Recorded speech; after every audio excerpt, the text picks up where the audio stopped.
अस्सलाम वालेकुम, welcome to take mentor. ये हमारी वर्डप्रेस सीरीज़ का सेकंड लेक्चर है और जो वर्डप्रेस सीरीज़ का फर्स्ट लेक्चर था उसमें हमने हमारी वर्डप्रेस की कोर्स आउटलाइन को देखा था कि हम लोग वर्डप्रेस में क्या क्या चीज़ें सीखेंगे। आज के लेक्चर में हम वर्डप्रेस का इंट्रोडक्शन देखेंगे और ये आज का हमारा एजेंडा होगा। हम लोग सबसे पहले देखेंगे कि वर्डप्रेस क्या होता है, ठीक है। वर्डप्रेस का थोड़ा सा इंट्रोडक्शन देखेंगे, उसके बाद हम लोग देखेंगे कि CMS क्या होता है और वर्डप्रेस क्यों बेहतर है बाकी तमाम CMS से। उसके बाद कुछ फेमस वेबसाइट्स जो वर्डप्रेस को इस्तेमाल करके बनी हुई हैं और उसके बाद वर्डप्रेस को अगर हम लोग सीख लेते हैं तो फिर हम लोग वर्डप्रेस के ज़रिए अर्निंग किस तरह से कर सकते हैं। तो चलिए स्टार्ट करते हैं हम हमारे फर्स्ट पॉइंट से।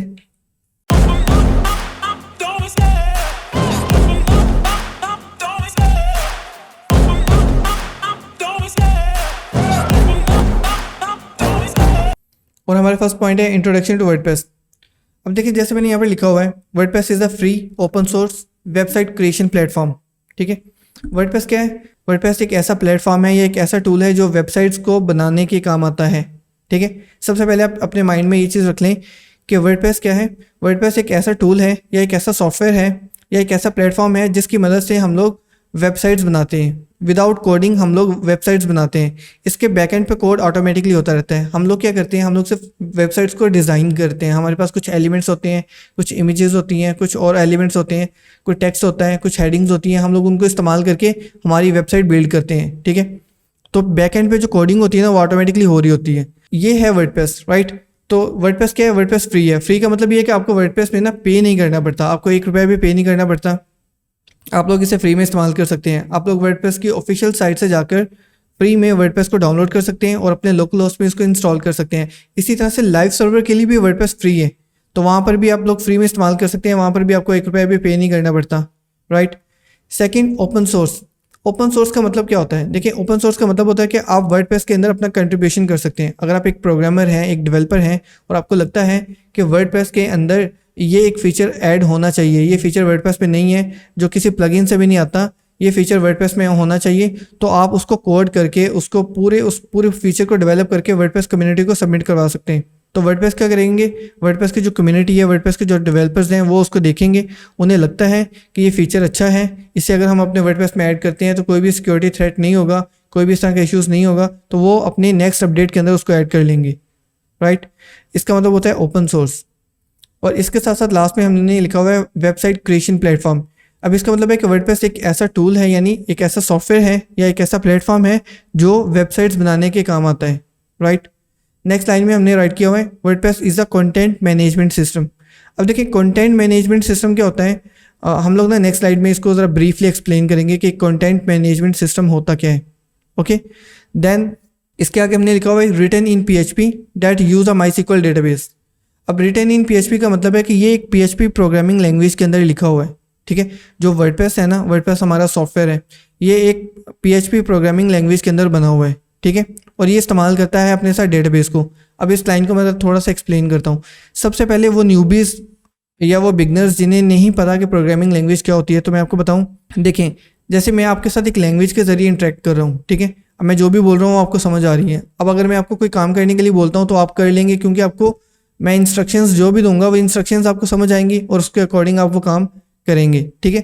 इसी तरह से अगर हमने कंप्यूटर से कोई भी काम करवाना हो, ठीक है, हमने कंप्यूटर से या हमारी मशीन से कोई भी काम करवाना है, तो हमें क्या करना होगा? कंप्यूटर की लैंग्वेज में बोलना पड़ेगा, तभी कंप्यूटर को वो बात समझ में आएगी और कंप्यूटर वो काम करेगा, राइट।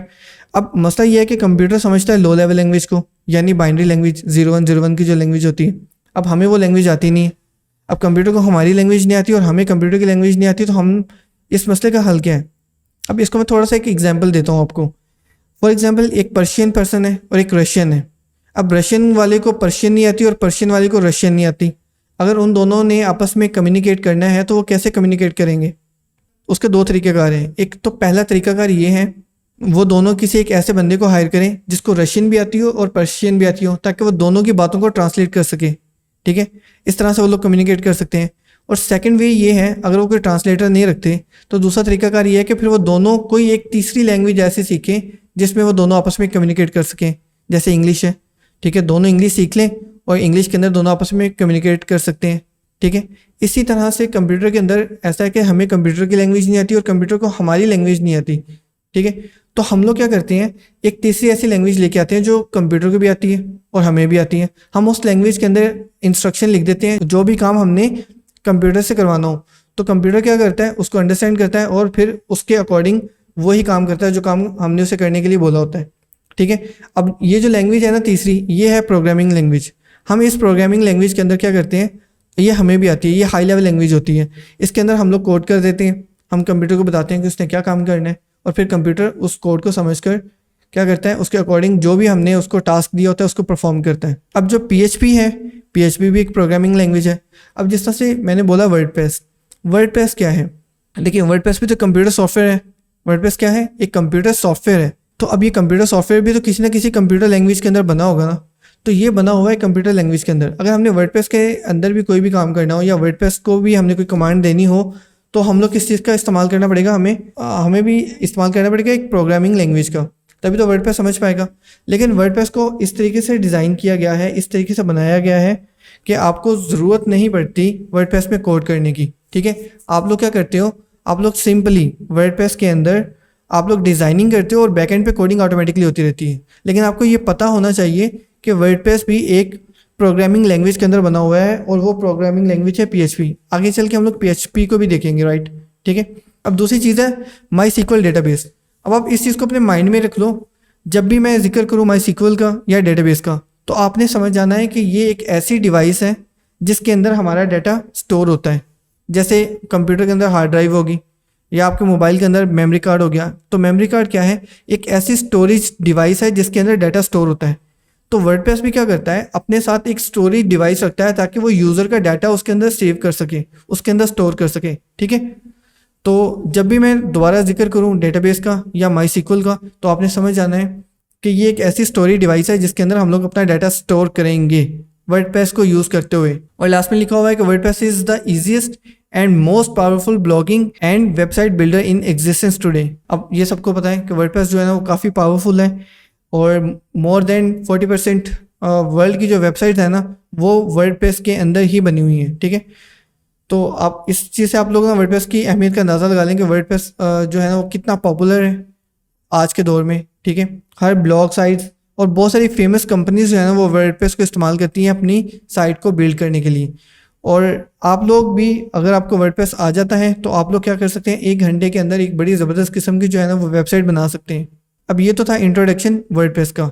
अगर आपको ये PHP वाली बात की समझ नहीं आई, ये जो प्रोग्रामिंग लैंग्वेज वाली बात की समझ नहीं आई, आप इसको स्किप कर सकते हो, ठीक है। अभी के लिए इसको समझ लो कि मैंने ऐसा बोला ही नहीं। अगर आपको इस बात की समझ नहीं आई तो आप समझो कि मैंने इसका जिक्र ही नहीं किया। हम लोग आगे चल के इसको देखेंगे, ठीक है। और इसमें से आपने याद कुछ भी नहीं करना, बस आपको इस चीज़ का पता होना चाहिए। आपने बस इसमें याद करने वाली कोई चीज़ है ही नहीं, राइट। अब हमने बात की थी कि WordPress is a content management system. अब कंटेंट मैनेजमेंट सिस्टम क्या होता है इसको देखते हैं। तो देखें यहाँ पे लिखा हुआ है a content management system is computer software use to manage the creation and modification of digital content, ठीक है। A content management system is a computer software. अब कंटेंट मैनेजमेंट सिस्टम क्या होता है, एक कंप्यूटर सॉफ्टवेयर है, ठीक है, जिसको इस्तेमाल किया जाता है डाटा को मैनेज करने के लिए। अब आप इसका नाम देखें, इसका नाम क्या है, कंटेंट मैनेजमेंट सिस्टम, यानी एक ऐसा सिस्टम जो आपके कंटेंट को मैनेज करता है। अब इसकी एग्जांपल जो है ना मैं आपको कुछ इस तरह से देता हूँ कि आपके मोबाइल फ़ोन में गैलरी नाम की एक ऐप होती है या एल्बम नाम की ऐप होती है। गैलरी या एल्बम, किसी में एल्बम होता है किसी में गैलरी उसका नेम होता है, राइट। अब आप देखें उस एप्लीकेशन के अंदर आपकी जो पिक्चर्स होती हैं वो सेपरेट फोल्डर के अंदर होती हैं, आपकी वीडियो सेपरेट फोल्डर के अंदर होती हैं, आपकी जो ऑडियो फाइल्स होती हैं वो सेपरेट होती हैं, जो आपके डॉक्यूमेंट फाइल्स होती हैं वो सेपरेट होती हैं, राइट। अब अगर आप लोग पिक्चर्स को देखो ना तो पिक्चर्स के अंदर क्या होता है कि आपका सारी की सारी पिक्चर्स ऑर्गेनाइज्ड हैं। अब वो पिक्चर्स जो आपने अपने मोबाइल कैमरा से कैप्चर की हुई हैं वो कैमरा नाम के फोल्डर में, अगर आपने कोई स्क्रीनशॉट लिया हुआ है तो स्क्रीनशॉट नाम के फोल्डर में, अगर आपने कोई फेसबुक से इमेज को डाउनलोड किया हुआ है तो वो फेसबुक नाम के फोल्डर में है, अगर आपने व्हाट्सएप से कोई इमेज को डाउनलोड किया हुआ है तो वो आपके व्हाट्सएप के फोल्डर के अंदर है। और इसी तरह से अगर आपने क्रोम ब्राउज़र को यूज़ करते हुए किसी भी इमेज को डाउनलोड किया है या किसी भी फाइल को डाउनलोड किया हुआ है तो वो डाउनलोड नाम के फोल्डर के अंदर होगी। तो एक तरह से ये जो एप्लीकेशन है जो आपके इमेजेस को इमेजेस नाम के फोल्डर में रखती है, ऑडियो को सेपरेटली रखती है, आपके वीडियोस को सेपरेट रखती है और आपको सेपरेटली सारा डाटा शो करवाती है। और साथ ही साथ में ये एप्लीकेशन क्या करती है कि आपको एक ऑप्शन प्रोवाइड करती है कि आप किसी भी फाइल को एक फोल्डर से दूसरे फोल्डर में मूव कर सकते हो, या आप किसी भी फाइल को डिलीट कर सकते हो, या आप किसी भी फोल्डर के अंदर न्यू फाइल्स को ऐड कर सकते हो। आपको ऑप्शन देती है ना कि आप ये वाले काम कर सकते हो, राइट। तो अब ये एप्लीकेशन क्या है, ये एप्लीकेशन एक तरह का कंटेंट मैनेजमेंट सिस्टम है, एक तरह का CMS है जो आपकी हेल्प कर रही है आपके कंटेंट को मैनेज करने के लिए। तो आप इस एप्लीकेशन की मदद से अपना जो कंटेंट है ना उसको मैनेज कर सकते हैं अपने मुताबिक, राइट। और यही चीज़ यहाँ पर लिखी हुई है कि कंटेंट मैनेजमेंट सिस्टम क्या होता है। ये एक कंप्यूटर सॉफ्टवेयर है, ठीक है। क्या है? एक कंप्यूटर सॉफ्टवेयर है use to manage the creation and modification of digital content, ठीक है, जो इस्तेमाल होता है क्रिएट करने में या मॉडिफाई करने में। अब मॉडिफाई करने में मतलब ये भी होता है कि आप अपने टेक्स्ट को या अपने कंटेंट को अपडेट करना चाहते हैं या रिमूव करना चाहते हैं, ठीक है। उसके लिए क्या कर सकते हैं, आप CMS को इस्तेमाल कर सकते हैं। अब यहाँ पर जिक्र हुआ है डिजिटल कंटेंट का। अब वो लोग जिन्हें डिजिटल कंटेंट का नहीं पता, तो मैं आपको बता दूं कि जो आपकी इमेजेस होती हैं, आपकी टेक्स्ट फाइल्स होगी, राइट, आपकी वीडियोस होगी, आपकी ऑडियो फाइल्स होगी, आपके डॉक्यूमेंट फाइल्स होगी, ये तमाम की तमाम फाइल्स क्या है, ये डिजिटल कंटेंट है आपका। क्या है?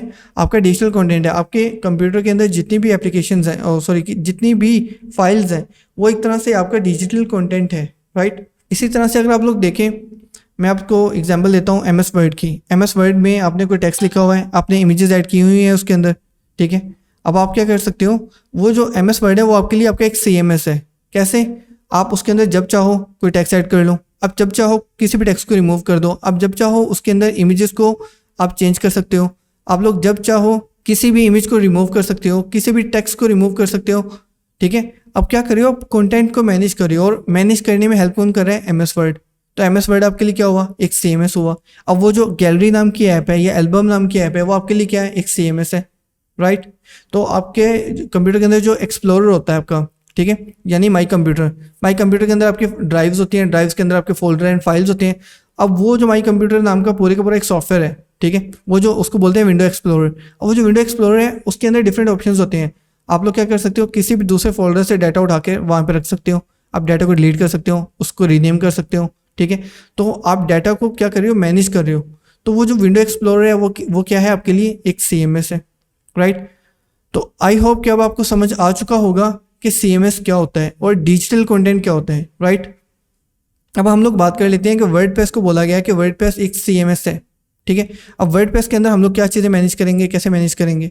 तो देखिए, वर्डप्रेस के अंदर आप क्या कर सकते हो, मीडिया फाइल्स को ऐड कर सकते हो, यानी अपनी इमेजेस को ऐड कर सकते हो, वीडियो फाइल्स को ऐड कर सकते हो, डॉक्यूमेंट फाइल्स को ऐड कर सकते हो, और आप ऐड कर सकते हो अपनी लाइक ऑडियो फाइल्स को, ठीक है। आप इन्हें डिलीट भी कर सकते हो, ऐड भी कर सकते हो, ठीक है। इसी के साथ साथ आप लोग अपनी वेबसाइट के अंदर पोस्ट कर सकते हो। आप एक न्यू पोस्ट ऐड कर सकते हो। अगर आपने पहले से कोई पोस्ट ऐड की हुई है, आप उसको मॉडिफाई कर सकते हो, यानी उसको एडिट कर सकते हो। और एडिट करने के साथ साथ आप क्या कर सकते हो, उसके अंदर कंटेंट को भी चेंज कर सकते हो, लाइक न्यू कंटेंट ऐड कर सकते हो, पुराना कंटेंट रिमूव कर सकते हो, या उसके अंदर कोई इमेजेस को रिप्लेस करना चाहते हो वो कर सकते हो, ठीक है। तो वर्डप्रेस आपको ऑप्शंस दे रहा है, आपको क्या कर रहा है, आपकी हेल्प कर रहा है कि आपके कंटेंट को मैनेज करने के लिए, ठीक है।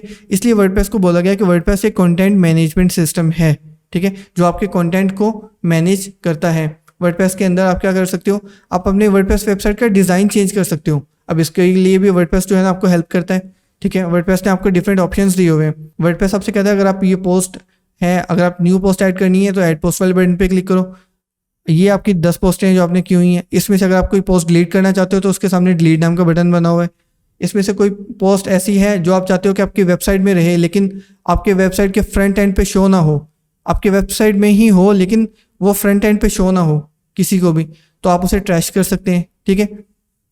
इस तरह से वर्डप्रेस ने आपको और भी बहुत सारे ऑप्शंस दिए होते हैं। तो वर्डप्रेस क्या कर रहा है एक्चुअल में, वर्डप्रेस आपकी हेल्प कर रहा है आपकी इस कंटेंट को मैनेज करने के लिए, राइट। अब हम लोग देखते हैं कि CMS का एक और काम क्या होता है हमारे वर्डप्रेस के अंदर। तो जैसे हमने यहाँ पर हमारा फर्स्ट पॉइंट लिखा हुआ है सेपरेट लेआउट एंड कंटेंट। तो वर्डप्रेस क्या करता है, जो आपका डिज़ाइन होता है वर्डप्रेस का, आपकी वेबसाइट का डिज़ाइन, यानी जब आप वेबसाइट को ओपन करते हो तो आपकी वेबसाइट किस तरह से नज़र आ रही है उसको बोलते हैं लेआउट। आपकी जो वेबसाइट का लेआउट है वो सेपरेट रखता है और आपका जो कंटेंट होता है वो सेपरेट रखता है। लाइक सपोज आपने कोई इमेजेस लगाई हुई हैं वर्डप्रेस में, तो वो उन्हें मीडिया फाइल्स के अंदर स्टोर करेगा, ठीक है। अगर आपने क्या किया हुआ है, आपने कोई पोस्टें की हुई हैं वर्डप्रेस के अंदर, तो वो सारी सेपरेट स्टोर होती हैं, ठीक है, वो आपके ब्लॉग पेज पे शो होती हैं।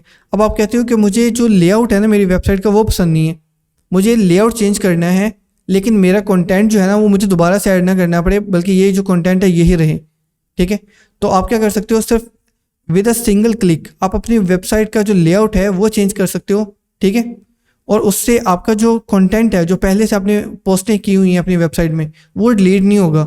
वो क्या होगा, वो नए लेआउट के साथ एक नए तरीके से आपको शो होगा, राइट। तो वर्डप्रेस क्या करता है, आपका जो लेआउट होता है ना वो सेपरेट रखता है, और आपका जो कंटेंट होता है वो सेपरेट रखता है, ताकि आप लोग जितनी बार मर्जी चाहो लेआउट चेंज करो। ये बिल्कुल ऐसे ही है जैसे आप मोबाइल फ़ोन के अंदर जो थीम है, आप जब भी एक नया थीम अप्लाई करते हो तो आपके मोबाइल का पूरे के पूरे मोबाइल का लुक चेंज हो जाता है। या आप कोई भी लॉन्चर अप्लाई करते हो अपने मतलब इंस्टॉल करके एक्टिवेट करते हो, तो उससे आपके मोबाइल का जो पूरे का पूरा लुक होता है ना वो लुक चेंज हो जाता है, राइट। तो यहाँ पर वही चीज़ क्या होती है, वही चीज़ होती है थीम। आप अपने वर्डप्रेस पर जो थीम अप्लाई करोगे, आपका वर्डप्रेस का जो लेआउट है वो चेंज हो जाएगा, उसका लुक चेंज हो जाएगा, और जो आपके वर्डप्रेस के अंदर कंटेंट है वो कंटेंट नए लेआउट के साथ एक नए तरीके से आपको शो होगा, राइट। सेकंड पॉइंट है, make it easy for non technical user to edit content without messing up the layout. अब इसका मतलब क्या है, देखिए, अगर आप एक नॉन टेक पर्सन है, आपका टेक बैकग्राउंड नहीं है, ठीक है, और आपने वर्डप्रेस की वेबसाइट बनवाई हुई है किसी डेवलपर से, अब आप उसको मैनेज करना चाहते हैं तो आप खुद भी कर सकते हैं। वर्डप्रेस ने आपको इस तरह का डैशबोर्ड दिया हुआ है कि वहाँ पे लिखा हुआ है, अगर आप एक पोस्ट ऐड करना चाहते हो तो यहाँ पर जाएं, यहाँ पर जाकर आप पोस्ट ऐड कर सकते हो। अगर आप एक मीडिया फाइल को ऐड करना चाहते हो, मीडिया का ऑप्शन दिया हुआ है, वहाँ पर जाकर ऐड करें। अगर आप अपनी वेबसाइट में एक नया प्रोडक्ट ऐड करना चाहते हो तो प्रोडक्ट नाम का एक सेपरेट ऑप्शन है, वहाँ पर जाकर आप ऐड करें, ठीक है। अगर आप कोई चीज़ रिमूव करना चाहते हो तो उसके सामने रिमूव नाम का बटन बना हुआ है। तो एक जो नॉन टेक्निकल यूज़र है ना, वो भी वर्डप्रेस को इस्तेमाल कर सकता है, उसमें जो ऑप्शंस दिए गए हैं उन्हें देखकर, ठीक है। नेक्स्ट पॉइंट आता है रिपीटेशन ऑफ कंटेंट।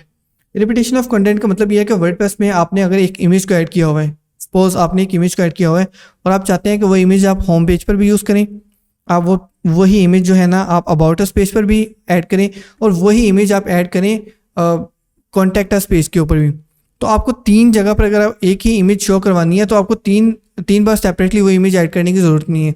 आप क्या कर सकते हैं, वो इमेज एक ही दफ़ा ऐड करेंगे और उस इमेज को आप शेयर कर लेंगे तीनों पेजेस के ऊपर, ठीक है। वर्डप्रेस आपको ये फंक्शनैलिटी देता है कि आप इमेज को एक ही दफ़ा ऐड करें और उसको मल्टीपल पेजेस के ऊपर आप शो कर सकते हैं, मल्टीपल पेजेस के ऊपर आप उसको डिस्प्ले करवा सकते हैं। इसी तरह से अगर आपने एक आर्टिकल लिखा होगा और आप चाहते हैं कि वो आर्टिकल मैंने होम पेज पे भी शो करवाना है, मैंने अबाउट अस में भी शो करवाना है, और मैंने वही आर्टिकल हमारे ब्लॉग पेज के ऊपर भी शो करवाना है, तो आप लोग ये काम कर सकते हो, ठीक है। आप लोग बिल्कुल ये काम कर सकते हो। आपको 3 दफ़ा आर्टिकल ऐड करने की ज़रूरत नहीं है। आप लोग क्या करोगे, आर्टिकल को एक ही दफ़ा जो है ना अपनी वेबसाइट में ऐड करोगे और उसको आप तीनों पेजेस के ऊपर डिस्प्ले करवा सकते हो, ठीक है। तो कभी भी आपने किसी भी चीज़ को 2 दफ़ा अपलोड नहीं करना, ठीक है। 2 या 2 से ज़्यादा दफ़ा अपलोड नहीं करना, एक ही दफ़ा अपलोड करना है, और उसको अगर आपको एक से ज़्यादा बार यूज़ करने की ज़रूरत है तो आप इस्तेमाल कर सकते हो। वर्डप्रेस आपको ये फंक्शनैलिटी प्रोवाइड करता है और हम लोग इसके ऊपर बात भी करेंगे जब हम लोग वर्डप्रेस को इंस्टॉल करेंगे तो, ठीक है। नेक्स्ट पॉइंट आता है easier to maintain. Easier to maintain का मतलब होता है कि आप अपने वर्डप्रेस वेबसाइट को बड़ी इजीली मेंटेन कर सकते हो। वैसे हमने ऊपर जो अभी डिस्कशन किया वो सारी मेंटेनेंस से रेलेवेंट ही है कि अगर आप अपने वर्डप्रेस को मेंटेन करना चाहते हो तो किस तरह से मेंटेन कर सकते हो। वर्डप्रेस ने आपको डिफरेंट ऑप्शंस दिए होते हैं, उसके ज़रिए आप अपने वर्डप्रेस वेबसाइट को मैनेज कर सकते हो, मेंटेन उसको रख सकते हो कम्प्लीटली, ठीक है। तो ये जो मेंटेनेंस वाला काम है ना ये बहुत इजी है। तो ये मैनेजमेंट वाला काम, वर्डप्रेस को किस तरह से मैनेज करना है, ठीक है, उसके अंदर डिफरेंट सेक्शंस बने होते हैं।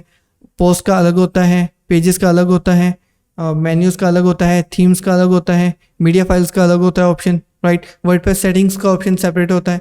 तो वर्डप्रेस ने आपको प्रॉपर जो है ना वो एक इंटरफेस दिया हुआ है जिसके ज़रिए आप वर्डप्रेस के साथ क्या कर सकते हो, कनेक्ट कर सकते हो, वर्डप्रेस में कोई भी चेंजेस कर सकते हो। लास्ट पॉइंट है easier to extend. Easier to extend का मतलब यह है कि अब इसको मैं समझाता हूँ आपको ना एक एग्जांपल के ज़रिए। मिसाल के तौर पर आपकी ई कॉमर्स की साइट है, ठीक है, और जब भी कोई भी क्लाइंट आपको ऑर्डर प्लेस करता है ना तो उसे आपकी वेबसाइट पर आकर ही चेक करना पड़ता है कि मेरे जो ऑर्डर है उसका स्टेटस क्या है, ठीक है। मैंने जो ऑर्डर यहाँ पर प्लेस किया उसका स्टेटस क्या है। अब आप लोग ये चाहते हो कि हम ना एक इन्वॉइस जनरेट करें, जब भी कोई बंदा ऑर्डर करें तो हम क्या करें, एक इन्वॉइस जनरेट करें और वो इन्वॉइस हम लोग सेंड कर दें हमारे क्लाइंट को उसकी मेल के ऊपर, और वो हमारी भी एक मेल के ऊपर आ जाए, ठीक है, ताकि हमें वेबसाइट पर जाकर चेक ना करना पड़े। हम क्या करें, हमारी उसी मेल से उसकी इन्वॉइस को डाउनलोड करें, फिर उसके ऑर्डर को हम लोग प्रोसेस करें, और प्रोसेस करने के बाद हम लोग क्या करें, अब उसका हमने प्रोसेस कर दिया, हमने शिप कर दिया उसका ऑर्डर, ठीक है, या हमने प्रोसेसिंग स्टार्ट कर दिया उसके ऑर्डर की, तो हम वेबसाइट पर जाएँ और ऑर्डर का स्टेटस चेंज कर दें, उसको प्रोसेसिंग कर दें, ठीक है। अगर फॉर सम रीज़न वो ऑर्डर अवेलेबल नहीं है या आप उस ऑर्डर को होल्ड करना चाहते हो, तो आप क्या करो, उस ऑर्डर को होल्ड करो और होल्ड करने के बाद जैसे आप उसको सेव करो दोबारा से एक इनवॉइस जनरेट हो और वो जल्दी चली जाए क्लाइंट के पास, उसे पता चल जाए कि तुम्हारे ऑर्डर की प्रोसेसिंग स्टार्ट हो चुकी है या तुम्हारा ऑर्डर शिप हो चुका है या तुम्हारा ऑर्डर हमने होल्ड किया हुआ है फॉर सम रीज़न, ठीक है, और वही मेल हमें भी मिल जाए, राइट। इस तरह की अगर आप लोग फंक्शनैलिटी ऐड करना चाहते हो तो आप लोग क्या कर सकते हो, प्लगइन इंस्टॉल कर सकते हो, या आप लोग कोई भी छोटी मोटी फंक्शनैलिटी ऐड करना चाहते हो तो उसके लिए आप क्या कर सकते हो, एक प्लगइन इंस्टॉल कर सकते हो और अपने वर्डप्रेस के अंदर एक नई फंक्शनैलिटी को ऐड कर सकते हो। अब वर्डप्रेस क्या, ये जो हमने बात की है प्लगइन क्या होता है, ठीक है। देखिए वैसे तो ये लंबी डिस्कशन हो जाएगी, मैं आपको बिल्कुल सिंपल वर्ड्स में बता देता हूँ ताकि हर न्यूबी समझ सके कि प्लगइन्स क्या होते हैं। अब सपोज आप लोगों ने ना न्यू मोबाइल लिया है और आपके पास एक PDF की फ़ाइल है जो आप अपने मोबाइल में देखना चाहते हो, ठीक है। अब वो जो PDF की फ़ाइल है वो ओपन नहीं होती, क्यों? क्योंकि आपके मोबाइल के अंदर फंक्शनैलिटी ही नहीं है, कोई भी ऐसा फंक्शन ही नहीं है कि जो उस PDF फाइल को आपको व्यू करवा सके। तो आप लोग क्या करते हो, प्ले स्टोर पे जाते हो और PDF नाम की कोई भी एप्लीकेशन जो है ना वो इंस्टॉल कर लेते हो, और जैसे ही आप वो एप्लीकेशन इंस्टॉल करते हो तो आपके मोबाइल के अंदर एक नई फंक्शनैलिटी आ जाती है, एक नया फंक्शन ऐड हो जाता है और उसके ज़रिए अब वो जो PDF की फ़ाइल जो पहले ओपन नहीं हो रही थी अब वो ओपन हो जाती है। इसी तरह से जो प्लगइन्स होते हैं, प्लगइन्स क्या करते हैं, हम लोग क्या करते हैं वो बिल्कुल ऐप की तरह कि हम लोग हमारी वेबसाइट के अंदर एक प्लगइन इंस्टॉल करते हैं और वो जो फंक्शनैलिटी हमारी वेबसाइट में नहीं होती वो ऐड हो जाती है। अब सपोज आप आपके मोबाइल में गेम्स नहीं है, आप प्ले स्टोर पे जाते हो, गेम को इंस्टॉल कर लेते हो, आपके मोबाइल के अंदर एक नई फंक्शनैलिटी ऐड होगी गेम की, अब आप गेम भी खेल सकते हो, पहले ये फंक्शनैलिटी नहीं थी। इसी तरह से वर्डप्रेस के अंदर आप क्या कर सकते हो, एक नया, अगर अपने उस काम के लिए कोई प्लगइन है तो आप उसको इंस्टॉल कर लेते हो और इंस्टॉल करने के बाद आप उसको क्या कर सकते हो, वो फंक्शनैलिटी आपकी वेबसाइट के अंदर ऐड हो जाती है और आप उसको इस्तेमाल कर सकते हो। तो इस तरह से हम लोग हमारी वर्डप्रेस वेबसाइट को एक्सटेंड कर सकते हैं बड़ी इजीली। देन हम लोग देखते हैं हमारी नेक्स्ट स्लाइड, और नेक्स्ट स्लाइड में है what makes WordPress better than other CMS। अब ऐसी क्या चीज़ें हैं जो वर्डप्रेस को दूसरे CMS से बहुत ही बेहतर बनाती हैं। उसके पीछे ना बहुत सारे रीजंस हैं ऐसे जो वर्डप्रेस को बाकी सबसे अलग करती है, बाकी सबसे बेहतर बनाती है। उनमें से चंद एक मैंने लिखे हुए हैं, वैसे हम लोग इनका जिक्र कर रहे हैं पीछे से कि ये फ्री एंड ओपन सोर्स है। अब हाईली एक्सटेंडेबल है, हाईली एक्सटेंडेबल का मतलब वही है जो हमने लास्ट स्लाइड के अंदर देखा था, ईजियर टू एक्सटेंड, ठीक है। हाईली एक्सटेंडेबल यही है कि आप उसके अंदर मल्टीपल प्लगइन्स को ऐड कर सकते हो और अपने वर्डप्रेस की फंक्शनैलिटी को इनहेंस कर सकते हो, इंक्रीज कर सकते हो, राइट। नेक्स्ट चीज़ है ह्यूज कम्युनिटी। ह्यूज कम्युनिटी का मतलब ये होता है वर्डप्रेस की जो कम्युनिटी है वो बहुत बड़ी है, ठीक है। अब आप लोग देखें वर्डप्रेस के फेसबुक ग्रुप्स बने हुए हैं, उसके अंदर जो है ना लाखों, एक ही ग्रुप के अंदर लाखों लोग ऐड है, ठीक है। अगर आपको कोई भी प्रॉब्लम फेस करनी पड़ जाती है, वर्डप्रेस में कोई भी एरर आ जाता है और आपसे वो सॉल्व नहीं हो रहा, या आप अपने वर्डप्रेस के अंदर एक नई चीज़ को ऐड करना चाहते हो और आपको नहीं पता कि ये कैसे ऐड होगी, आप लोग वहाँ पर जाकर अपनी क्वेरी पोस्ट कर सकते हो और विद इन अ मिनट आपको उसका आंसर मिल जाएगा। या आप लोग क्या कर सकते हो, इंटरनेट के ऊपर सर्च करो तो कोई ना कोई वेबसाइट मिल जाएगी, कोई ना कोई ऐसा ब्लॉग मिल जाएगा जिसमें उस चीज़ को एक्सप्लेन किया होगा, ठीक है। या फिर आप यूट्यूब पे जाकर कोई ना कोई वीडियोस देख सकते हो उससे रेलिवेंट, जिन्होंने वही काम किया होगा और आप वो चीज़ देखकर उसको इम्प्लीमेंट कर सकते हो, राइट। तो इसकी जो कम्युनिटी है वो बहुत ह्यूज है, उसका जो रिसोर्सेज हैं वो भी बहुत ज़्यादा हैं, ठीक है। तो आपको विद इन अ मिनट उसका आंसर मिल जाता है। नेक्स्ट चीज़ आती है जो इसमें नंबर ऑफ़ रिसोर्सेज हैं वो बहुत ज़्यादा है, प्रीमियम भी और फ्री भी बहुत ज़्यादा है, हज़ारों की तादाद में, बल्कि मुझे बोलना चाहिए कि लाखों में है, समझ लें। इसमें नंबर ऑफ़ रिसोर्सेज हैं, लाइक इसमें जो फ्री की थीम्स हैं और प्रीमियम थीम्स हैं वो बेतहाशा है, हर काम के लिए थीम है, हर तरह की वेबसाइट बनाने के लिए थीम है। अगर आप डिजिटल एजेंसी की साइट बनाना चाहते हैं उसके लिए बेतहाशा थीम है।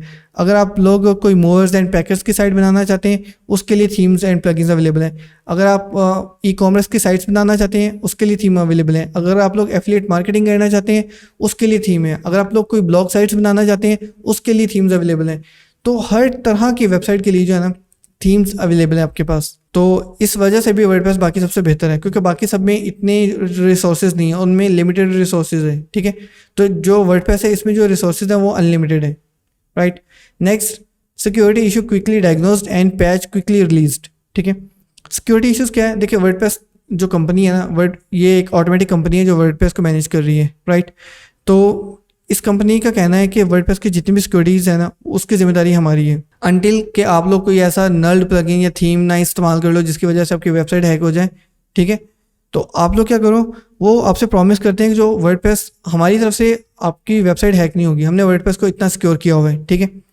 तो क्या वो लोग ये भी चेक करते रहते हैं अपनी सिक्योरिटी को। अगर उनकी सिक्योरिटी के अंदर उन्हें कोई इशू लगता है, उन्हें लगता है कि यार ये चीज़ है जिसको हमें इम्प्रूव करना चाहिए, तो या उन्हें कोई सिक्योरिटी थ्रेट मिल जाता है, तो वो लोग क्या करते हैं, उनके जो डेवलपर्स है फ़ौरन से वो जो इश्यूज़ होता है उसको रिजॉल्व करते हैं, और रिजॉल्व करने के बाद एक जल्दी से एक नया वर्डप्रेस का जो वर्जन होता है उसको लॉन्च कर देते हैं। अब वो जो नया वर्जन लॉन्च होता है ना, आपके पास आपके वर्डप्रेस में ऑप्शन होता है अपडेट वर्डप्रेस के नाम से, ठीक है। आप लोग अपडेट्स में जाएं और अपडेट वर्डप्रेस करेंगे तो वो जो आपका वर्डप्रेस है वो नए वर्जन के मुताबिक अपडेट हो जाएगा, और आपकी सिक्योरिटीज़ क्या हो जाएंगी, अपडेट हो जाएंगी। जैसे मोबाइल के अंदर एप्लीकेशंस नहीं होती प्ले स्टोर से हमने जिनको डाउनलोड किया होता है, उनकी अपडेट आ जाती है तो हम लोग अपडेट कर लेते हैं। सेम इसी तरह से जब वर्डप्रेस की अपडेट आती है तो हम लोग एक क्लिक करके हमारी वेबसाइट को, हमारे वर्डप्रेस को अपडेट कर सकते हैं, राइट। अब यहाँ पर एक चीज़ और बताता जाऊँ। अब सिक्योरिटी इश्यूज़, जिस तरह मैंने आपको बताया कि कंपनी ने प्रॉमिस किया हुआ है कि सिक्योरिटी की जिम्मेदारी हमारी है, ठीक है। हमारी तरफ से आपकी साइट जो है ना वो हैक नहीं होगी। अक्सर लोग क्या करते हैं, वो नल्ड प्लगइन या नल्ड थीम इस्तेमाल करते हैं। अब नल्ड थीम या प्लगइन क्या होते हैं, यानी प्रीमियम चीज़ होती है, ठीक है, और किसी ना किसी डेवलपर ने उसको क्रैक किया होता है। अब वो जब उसमें ना हैकर्स भी शामिल होते हैं। हैकर्स क्या करते हैं, इस तरह के जो थीम्स होते हैं जो प्रीमियम होते हैं उनको वो क्रैक करके उसके अंदर अपना हैकिंग का कोड ऐड कर देते हैं और वो अपनी वेबसाइट पे लगा देते हैं, और वो लोगों को बोलते हैं कि इसको आप फ्री में डाउनलोड कर सकते हैं, अपनी वेबसाइट पे इस्तेमाल कर सकते हैं। तो लोग उसको, जो प्रीमियम चीज़ होती है उसको फ्री में इस्तेमाल करने के चक्कर में क्या करते हैं, अपनी वेबसाइट हैक करवा लेते हैं। और मेरे साथ भी एक ऐसा ही सीन हुआ था, वो आगे चल के मैं आपको बताऊँगा वो क्या इशू था। तो तब मैंने भी एक नल्ड प्लगइन इस्तेमाल किया था जिसकी वजह से मेरा एक ब्लॉग साइट्स जो है ना वो हैक हो गई थी, और तब उसके ऊपर एडसेंस भी अप्रूव हुआ था, और 75,000 की उसके ऊपर ट्रैफिक आ रही थी, और वो इंक्रीज़ होती जा रही थी, तो मुझे उसमें बहुत लॉस हुआ था। सो इसलिए मैं आपको भी मना करूँगा कि आपने कभी भी नल्ड प्लगइन इस्तेमाल नहीं करना। वो जो प्रीमियम रिसोर्सेज है ना, थीम्स एंड प्लगइन्स, कुछ मैं आपको प्रोवाइड कर दूंगा और उनको आप लोग इस्तेमाल कर लेना, लेकिन मैं आपको ये रिकमेंड करूँगा कि आप लोग अपने परचेज करो। कभी भी जो प्रीमियम रिसोर्सेज फ्री में दे रहे होते हैं ना, आपने उसको इस्तेमाल नहीं करना कभी भी, और उससे आपकी वेबसाइट हैक हो जाएगी। और ये एक्सपीरियंस किया हुआ है मैंने, ठीक है। मेरी खुद की साइट हैक हुई है, इसलिए मैं आपको भी जो है ना वो मना कर रहा हूँ कि आपने ऐसा कोई भी काम नहीं करना। नेक्स्ट हम लोग देखते हैं famous websites build with WordPress. अच्छा, ये क्वेश्चन है जो सबसे ज़्यादा जो है ना किया जाता है स्टूडेंट की तरफ से, या कुछ लोग ऐसे हैं जब आप लोग वर्डप्रेस सीखना शुरू करते हैं ना तो वो आपको बोलते रहते हैं कि भाई तुम क्या चीज़ सीख रहे हो, वर्डप्रेस सीख रहे हो, इसके अंदर जो है ना तुम लोग कोई कभी भी हाई लेवल की वेबसाइट नहीं बना सकते, छोटे मोटे ब्लॉग साइट्स बना सकते हो, या वो जो वेबसाइट की टेम्पलेट पहले से बनी हुई हैं तुम उन्हें इस्तेमाल कर सकते हो, तुम लोग कभी भी एक अच्छी साइट नहीं बना सकते, या कोई भी बड़ी कंपनी वर्डप्रेस को यूज़ नहीं करती। तो ये आपके लिए एक आंसर है, ठीक है। आपने उनको आंसर देना है कौन कौन सी कंपनीज है जो वर्डप्रेस को इस्तेमाल करती हैं। अब तक तो खैर आपने वैसे ही नाम पढ़ लिए होंगे, चलिए मैं आपको बता देता हूँ। सबसे पहले है माइक्रोसॉफ्ट। अब माइक्रोसॉफ्ट का एक न्यूज़ ब्लॉग है जिसका मैंने लिंक नीचे दिया हुआ है, news.microsoft.com। ये माइक्रोसॉफ्ट खुद वर्डप्रेस को यूज़ कर रहा है अपने न्यूज़ ब्लॉग को बनाने के लिए। अब आप सोच लें कि वर्डप्रेस कितना पॉपुलर है कि जिसको माइक्रोसॉफ्ट खुद यूज़ कर रहा है। क्या माइक्रोसॉफ्ट के पास उनके डेवलपर्स नहीं है जिससे वो क्या कर सकते हैं, अपनी एक ज़बरदस्त किस्म की साइट बना सकते हैं? उसके बावजूद वो लोग क्या कर रहे हैं, वो वर्डप्रेस को इस्तेमाल करें, क्योंकि वर्डप्रेस के अंदर फीचर्स और उसकी फंक्शनैलिटीज़ ही ऐसी हैं। सेकंड है रेड चिली एंटरटेनमेंट। अब जो रेड चिलीज एंटरटेनमेंट है ना, ये शाहरुख खान की प्रोडक्शन हाउस है शाहरुख खान का, और ये उसकी वेबसाइट है, वो भी वर्डप्रेस में ही बनी हुई है, और उसका लिंक भी मैंने नीचे दिया हुआ है। तीसरे नंबर पे है टेकक्रंच। आप में से मोर देन 90% लोगों ने इस ब्लॉग को तो लाजमी देखा होगा। वर्ल्ड का सबसे पॉपुलर जो टेक ब्लॉग है ना वो है टेकक्रंच, और ये भी वर्डप्रेस को यूज़ करके बना हुआ है। सोनी म्यूज़िक, इनकी वेबसाइट भी वर्डप्रेस को यूज़ करके बनी हुई है। स्टार वार्स, अगर आपने कभी स्टार वार्स की सीरीज़ देखी हो तो आपको उसके बारे में पता होगा कि ये कितनी फेमस सीरीज़ है। और स्टार वार्स भी देखो किसके अंदर बनी हुई है, इनकी साइट्स भी वर्डप्रेस को यूज़ करके बनी हुई है, और वर्ल्ड की बहुत फेमस सीरीज़ है स्टार वार्स। इसके कार्टून्स भी आए थे, इसकी एनिमेटेड मूवीज़ भी आई थी, इसकी मूवीज़ भी, हॉलीवुड मूवीज़ भी आई थी, इनकी प्रॉपर एक सीरीज़ थी। तो देखें उनकी वेबसाइट भी वर्डप्रेस के अंदर बनी हुई है। और लास्ट पे है BBC अमेरिका। अब आप में से कौन है जिसको नहीं पता BBC अमेरिका के बारे में? तो ये तो हमारे रेडियोज़ के ऊपर भी इनकी न्यूज़ आती होती थी। तो देखें कि जो BBC अमेरिका है, इनकी अपना जो न्यूज़ ब्लॉग है वो बना हुआ है किसके अंदर, वर्डप्रेस के अंदर। तो कितनी बड़ी बड़ी कंपनीज़ हैं, यहाँ पर तो मैंने 6 कंपनीज़ मेंशन की हैं, ऐसी हज़ारों कंपनीज़ हैं जो वर्डप्रेस को इस्तेमाल करके एक हाई लेवल की वेबसाइट्स बनाती हैं। अगर आपके माइंड में ऐसी चीज़ थी पहले कि हम लोग वर्डप्रेस को इस्तेमाल करके कोई हाई लेवल की वेबसाइट नहीं बना सकते, तो अब आपके वो तमाम की तमाम इश्यूज़ ख़त्म हो जाने चाहिए। अब आपको यहाँ पर पता चल गया कि वर्डप्रेस को इस्तेमाल करके हम लोग कितनी हाई किस्म की वेबसाइट्स को बना सकते हैं। और लास्ट हमारा पॉइंट है ways to earn money by working with WordPress.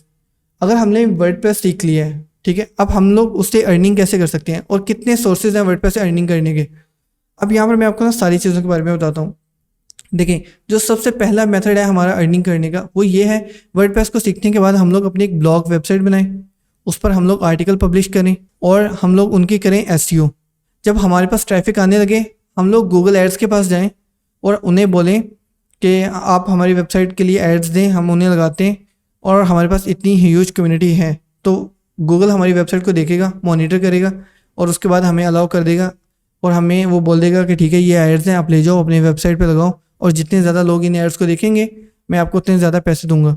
इसकी एग्जांपल थोड़ी सी मैं यूँ दे देता हूँ अगर आपकी ये बात समझ में नहीं आई, कि अब आप देखें कि आपकी सिटी के अंदर कोई एक ऐसी फेमस प्लेस जो आपको लगता है कि काफ़ी फेमस है। अगर मैं यहाँ बहावलपुर की बात करूँ तो यहाँ पर यूनिवर्सिटी चौक है, उसके अलावा नूर महल रोड है और इसके अलावा फ्रीद गेट है और ऐसे बहुत सारी प्लेसेस हैं। अब आप देखिए एक ऐसी प्लेस जहाँ पर ज़्यादातर लोगों का आना जाना है, अगर वहाँ पर आप अपनी कंपनी का पोस्टर लगा दें, बैनर लगा दें या बिलबोर्ड लगा दें, ठीक है, तो कितने ऐसे लोग हैं जो पहले आपके ब्रांड को नहीं जानते होंगे, आपका पोस्टर्स देखकर वो आपके ब्रांड पे आएंगे, आपकी शॉप पर आएंगे। या आप लोग कंसीडर करें कि ऐसे कितने पोस्टर्स हैं जिनको आप देखकर उस शॉप पर गए हों, ठीक है, आप जरा इसको कंसीडर करें। सेम ये चीज़ होती है एड्स के केस में। देखिए, जब आप कहीं पर अपना एड्स लगाते हैं ना, लोग देखते हैं, फिर उस ब्रांड पे जाते हैं और वहाँ से जाकर वो चीज़ें परचेज़ करते हैं, राइट। तो कुछ कंपनीज़ हैं जो गूगल को बोलती हैं कि हम एड्स लगाना चाहते हैं उन वेबसाइट्स पर जिन पर ट्रैफिक ज़्यादा है, ठीक है, ताकि वहाँ से लोग हमारी वेबसाइट पर आएँ, लोगों को हमारी वेबसाइट के बारे में पता चले, हमारे प्रोडक्ट्स के बारे में पता चले, लोग हमारी वेबसाइट पर आएँ और हमसे प्रोडक्ट परचेज़ करें। और जब वो हमसे प्रोडक्ट परचेज़ करेंगे तो हम आपको उसमें से जो है ना कुछ परसेंटेज हम आपको भी देंगे। गूगल क्या करता है, गूगल लोग जाते हैं गूगल के पास, उसको बोलते हैं कि आप हमारी वेबसाइट पर एड्स लगा सकते हैं, यहाँ पर लोग आते हैं, हम आपको ऑडियंस देंगे। तो गूगल एड्स दे देता है, आप एड्स लगाते हो आपकी वेबसाइट पर और जितने ज़्यादा लोग आकर उस एड्स को देखते हैं आपके उतने ही पैसे बनते हैं। अब उसकी परसेंटेज क्या होती है वो हम लोग गूगल एड्स के कोर्स में देखेंगे, ठीक है। नेक्स्ट हम लोग putting your business online to reach wider audience. अगर आपको कोई ऐसा बिजनेस है या कोई प्रोडक्ट है, ठीक है, तो आप लोग क्या कर सकते हो, अपनी बिजनेस की वेबसाइट बनाकर उसके ऊपर अपनी सर्विसेज को मेंशन कर सकते हो ताकि लोग उसको ऑनलाइन हायर कर सकें, ठीक है। इस तरह से आप लोग क्या कर सकते हो, अपनी जो है ना वेबसाइट बना सकते हो और वेबसाइट के ऊपर अपनी जितनी भी सर्विसेज आप देते हो वो सर्विसेज आप मेंशन कर सकते हो, राइट। नंबर 3 पे है हमारे पास सेलिंग प्रोडक्ट्स एंड सर्विसेज। अब सेलिंग प्रोडक्ट एंड सर्विसेज का मतलब ये है कि अगर आपकी कोई प्रोडक्ट है, वो प्रोडक्ट आप ऑनलाइन सेल करना चाहते हो तो आप ई कॉमर्स की वेबसाइट बनाओ, उस पर अपने प्रोडक्ट्स लगाओ, उसकी एसईओ करो, मार्केटिंग करो, ठीक है। अब वो जितने ज़्यादा लोगों तक जाएगी वो लोग आपके प्रोडक्ट को परचेज करेंगे, राइट। इसके बाद आता है नंबर 4 पे सेलिंग कोर्सेज। सेलिंग कोर्सेज आप अपनी अब सेलिंग कोर्सेज में आप 2-3 तरीके से ना अपनी अर्निंग कर सकते हो। अब सेलिंग कोर्सेज में ना आप 2-3 तरीके से अपनी अर्निंग कर सकते हो। पहला तरीका करके आपने वर्डप्रेस का कोर्स सीखा, अब आप क्या करो, अपना एक कोर्स बनाओ और उसको यूडेमी पे जाके सेल कर दो, राइट। सेकंड क्या है, सेकंड है आप अपना वर्डप्रेस कोर्स बनाओ और यूट्यूब पे डालो और वहाँ से वर्क करो। थर्ड है आप अपनी एलएमएस वेबसाइट बनाओ, ठीक है। अब आपने वर्डप्रेस सीखा हुआ है ना, तो वर्डप्रेस के जरिए आप अपनी एक एलएमएस वेबसाइट बनाओ, वहाँ पे अपना कोर्स डालो और उसकी मार्केटिंग और एसईओ करो और ज़्यादा से ज़्यादा लोगों तक उसको जो है ना ज़्यादा से ज़्यादा लोगों तक उसको शेयर करो। लोग आपका कोर्स परचेज करेंगे जिससे आपके पास रेवेन्यू जनरेट होगा। नंबर 5 पे आती है आपके पास सेलिंग मेंबरशिप एंड सब्सक्रिप्शन। अब इसकी एग्जांपल मैं आपको कुछ इस तरह से देता हूँ। अमेज़ॉन, अब कौन ऐसा बंदा है जिसको अमेज़ॉन के बारे में नहीं पता। अमेज़ॉन क्या है, अमेज़ॉन वर्ल्ड की सबसे बड़ी ई कॉमर्स मार्केट है, ठीक है। वर्ल्ड की सबसे बड़ी ई कॉमर्स वेबसाइट है, वर्ल्ड की सबसे बड़ी ई कॉमर्स मार्केट है, ठीक है। लेकिन उनका खुद का एक भी प्रोडक्ट नहीं है। अमेज़ॉन वर्ल्ड की सबसे बड़ी ई कॉमर्स वेबसाइट है और उनका खुद का एक भी प्रोडक्ट नहीं है। तो उनके पास है क्या, उनके पास ऑडियंस है। पूरी दुनिया से लोग आते हैं वहाँ पर ख़रीदारी करने के लिए और पूरी दुनिया से लोग आते हैं वहाँ पर कुछ भी अपने प्रोडक्ट सेल करने के लिए। अमेज़ॉन वालों ने क्या किया हुआ है, अमेज़ॉन वालों ने एक प्लेटफॉर्म प्रोवाइड किया हुआ है आपको, ठीक है। क्या किया हुआ है, एक प्लेटफॉर्म आपको प्रोवाइड किया हुआ है। तो आप क्या करते हो, एक सेलर है वो जाकर अपना प्रोडक्ट वहाँ पर लगाता है और एक बायर जाकर परचेज करता है, अमेज़ॉन उनसे कमीशन लेता है, राइट। अब हर बंदा अमेज़ॉन पे जाके क्यों सेलिंग कर रहा है, क्योंकि पूरी दुनिया से लोग वहाँ पर आते हैं प्रोडक्ट्स को परचेज़ करने के लिए। तो उन्हें ये लगता है कि अगर मैं एक ऐसी जगह पर जाकर अपने प्रोडक्ट या अपनी दुकान खोलूँ जहाँ पर पूरी दुनिया से लोग आते हों तो डेफिनेटली मेरी भी सेलिंग ज़्यादा होगी। और लोग कहते हैं कि अगर एक ऐसी मार्केट है जहाँ पर पूरी दुनिया से लोग आकर अपनी प्रोडक्ट को सेल कर रहे हैं तो हमें वहाँ से बहुत अच्छी चीज़ें मिल जाएंगी और बहुत रीज़नेबल प्राइस में मिल जाएंगी। तो इसलिए लोग उस साइट पर जाते हैं और वहाँ से परचेजिंग करते हैं और सेलर्स वहाँ पर जाकर सेलिंग करते हैं। अगर आप लोग कोई एक ऐसा प्लेटफॉर्म बना लो, आप लोग कोई एक ऐसा प्लेटफॉर्म बना लो जहाँ पर सेलर्स और बायर्स आपके पास आएँ। अब ऐसा ना हो कि आप लोग भी ई कॉमर्स की साइट शुरू हो जाओ, मल्टी वेंडर साइट बनाना। मैं ये चीज़ आपको रिकमेंड नहीं कर रहा, ना बता रहा हूँ, मैं आपको बता रहा हूँ आप भी कुछ दिमाग लड़ाओ, इस तरह की कोई वेबसाइट सोचो, इस तरह का कोई बिजनेस सोचो जिसमें लोग सेलर्स भी आएँ, बायर्स टाइप के पीपल भी आएँ और आपकी वेबसाइट पर आकर ट्रेड करें और आपको उसका फ़ायदा हो। ठीक है। अब क्रीम और ऊबर, आपको इसके बारे में भी पता है, वर्ल्ड की सबसे बड़ी जो है ना वो टैक्सी कंपनी है, वर्ल्ड की सबसे बड़ी टैक्सी कंपनी है। ठीक है। लेकिन उनकी खुद की एक भी टैक्सी नहीं है, उनकी खुद की एक भी टैक्सी नहीं है। अब गाड़ी किसी की चलाने वाले वो खुद हैं, सर्विसेज लेने वाला बंदा कोई और है, और वो सर्विसेज कहाँ से आके ले रहा है? क्रीम या ऊबर से। ठीक है। तो जो सर्विसेज दे रहा है वो भी क्रीम और ऊबर के ऊपर आके दे रहा है। ठीक है। अब जो सर्विस देने वाला बंदा है ना वो भी क्रीम और ऊबर के ऊपर आके सर्विस दे रहा है, और जो सर्विस लेने वाला बंदा है वो भी क्रीम और ऊबर के ऊपर आके सर्विसेज ले रहा है, और इसी बात के पैसे चार्ज कर रहा है क्रीम और ऊबर आपसे। सेम चीज़ है। आप लोग, अगर मैं बात करूं फाइवर अपवर्क की, तो वहाँ पर फाइवर अपवर्क वालों ने क्या किया हुआ है, एक प्लेटफॉर्म बनाया हुआ है। काम करवाने वाला बंदा भी वहाँ पे आता है और काम करने वाला बंदा भी वहाँ पे आता है। ठीक है। और फाइवर और अपवर्क वाले क्या करते हैं, दोनों से 20% चार्ज करते हैं। किस लिए? क्योंकि वो उनके प्लेटफॉर्म पे आके जो है ना वो काम कर रहे हैं। ठीक है। उनके प्लेटफॉर्म से वो लोग जो है ना अपना, जो बायर है वो अपना काम निकलवा रहा है, और जो डेवलपर है वो क्या कर रहा है, वो काम ले रहा है और उसका रोज़गार उसको वहाँ से मिल रहा है। ठीक है। तो इस चीज़ के 20% चार्ज करते हैं दोनों तरफ से, फाइवर और अपवर्क। तो आप लोग भी अपना दिमाग लड़ाओ, आप लोग भी कोई ऐसा बिजनेस सोचो और वर्डप्रेस में उसकी वेबसाइट बनाओ, उसको स्टार्ट कर लो। ठीक है। लास्ट पॉइंट है हमारा ऑफरिंग वर्डप्रेस सर्विसेज। अच्छा देखिए, ऑफरिंग वर्डप्रेस सर्विसेज में क्या होता है, जब भी हम लोग इसकी बात करते हैं तो लोग समझते हैं फाइवर, अपवर्क, वर्कचेस्ट या फ्रीलांसर्स के ऊपर जाकर हम लोग क्या करें, अपनी सर्विसेज को सेल करें। ठीक है। देखिए ऐसा नहीं होता। एक चीज़ आप अपने माइंड में रखें, जब भी हम लोग ऑफर वर्डप्रेस सर्विसेज की बात कर रहे होते हैं तो आपने ऑफलाइन और ऑनलाइन दोनों को कंसिडर करना होता है। लोग पता नहीं क्यों फाइवर और अपवर्क को ही समझते हैं कि यही हमारा जो है ना, यहीं पर हम लोग अपनी सर्विसेज को सेल कर सकते हैं, और यहीं पर जाकर वो सेल करने शुरू कर देते हैं और उन्हें ऑर्डर्स नहीं मिलते। भाई आप लोग लिंक्डइन के ऊपर क्यों नहीं जाते? दुनिया की सबसे बड़ी जॉब मार्केट प्लेस है लिंक्डइन। ठीक है। उस पर जाके क्यों नहीं सेलिंग करते? उसके ऊपर तो इतने, मतलब जितने बड़े प्रोजेक्ट लिंक्डइन के ऊपर आपको मिल सकते हैं वो तो आपको फाइवर, अपवर्क से भी नहीं मिल सकते। आप लोग फेसबुक के अंदर ग्रुप्स बने हुए हैं, आप लोग उनको ज्वाइन क्यों नहीं करते? आप लोग क्यों नहीं इंस्टाग्राम के ऊपर जो है ना वो अपनी प्रमोशन करते हैं, इंस्टाग्राम के ऊपर क्यों नहीं जाते आप? ठीक है। वहाँ पर जाकर सेलिंग क्यों नहीं कर रहे?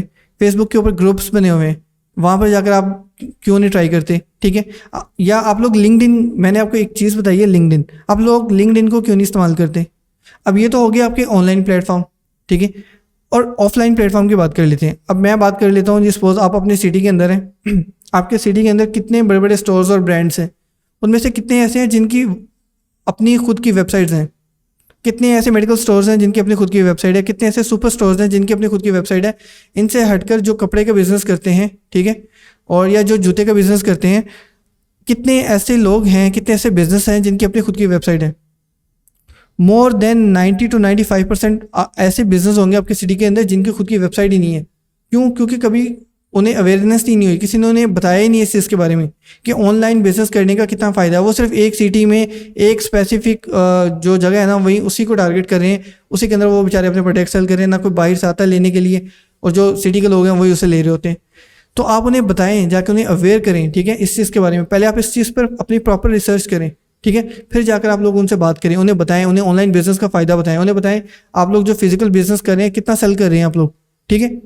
फिर आप उन्हें बताएं कि अगर आप अपने बिजनेस को ऑनलाइन ले जाते हैं तो आपकी सेलिंग कितनी इंक्रीज हो सकती है, किस तरह से इंक्रीज हो सकती है, उस पर आपके चार्जेस क्या आएंगे, उससे आपको फ़ायदा क्या होगा, ठीक है। अब आप सिर्फ यहाँ पर एक सिटी के अंदर सेल करें, जब आप ऑनलाइन जाएंगे पूरे पाकिस्तान में सेल करेंगे, ठीक है। आप उन्हें फ़ायदा बताएं ना, इस तरह से उन्हें कन्वे करें, तो 85% चांसेस है कि वो बंदा आपको हायर कर लेगा। अगर वो आपकी बात समझ गया, अगर आप उसे अपनी बात समझा पाए तो वो आपको हायर कर लेगा अपने इसी प्रोजेक्ट के लिए। वो कहेगा ठीक है यार, तुम मेरी वेबसाइट बनाओ, तुमने मुझे बहुत अच्छा आइडिया दिए, तो मेरी वेबसाइट बनाओ और इसके ऊपर काम करो। बस अब वो आपका एक परमानेंट क्लाइंट बन गया।